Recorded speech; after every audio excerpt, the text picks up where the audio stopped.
How powerful is a majority leader in Ghana's democracy? As powerful as you make yourself.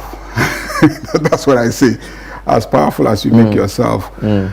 One thing people need to have a proper understanding of is that Parliament is that institution that makes laws and they get assented to by the president. But beyond just making laws, the legislature is to oversee the institutions of government and even the judiciary.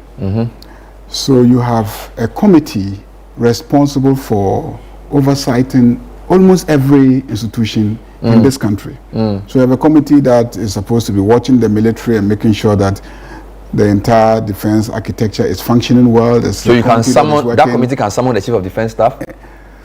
That committee, we very often deal with ministers. The executive. And allow the ministers to deal with the agencies that work under them, except in the case of the constitutional bodies, where recently we amended our standing order so that we can invite them directly.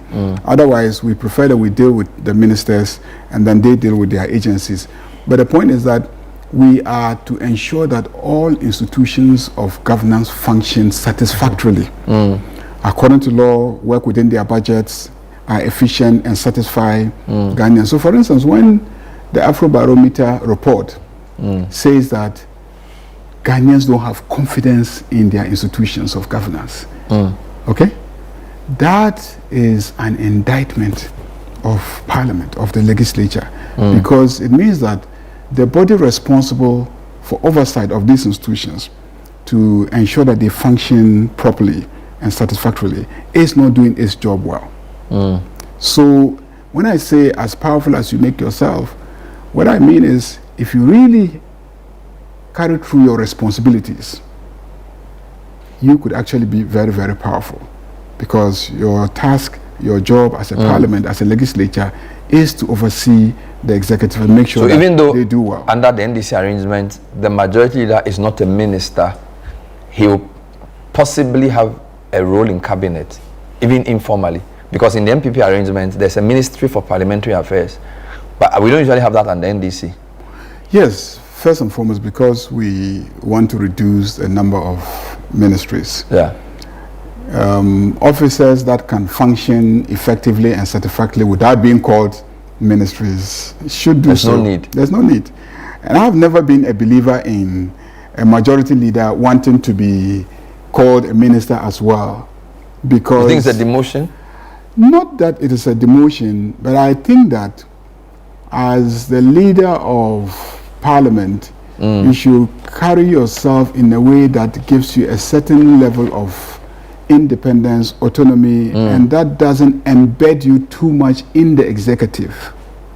That's my conviction. You are not at the whim, for want of the better, of the president. So, I mean, I have a personal relationship with the president. I'm not speaking about you, I'm talking generally. Generally. So, when I see ministers of, leaders of parliament, the majority leaders, always wanting to also be ministers, when I ask them, why do you really want to be a minister? Oh, you know, you have to be in cabinet. I say, yeah, but you're allowed to go and sit there and listen to whatever it is that they are discussing.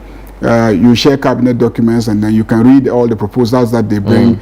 You are there, you participate in the debate, and then when it's approved, you come to Parliament, and then you now work towards implementing it by way of legislation and budgetary approval. What is the difference? But some people feel that they must also be called ministers and that they must be cabinet members, and that if they are not cabinet members, the ministers will not respect them. I say respect doesn't come from titles. I see. Respect comes from who you are, and then how your colleagues will relate to you, and then how they gauge you intellectually, and then your appreciation of the issues, and then how you assess them. So I don't see titles as the instrument by which you attain respect. There are people that are holding big titles. You don't need nobody minister respects them for anything. Well, I don't believe that being called a minister for anything makes a difference in my life.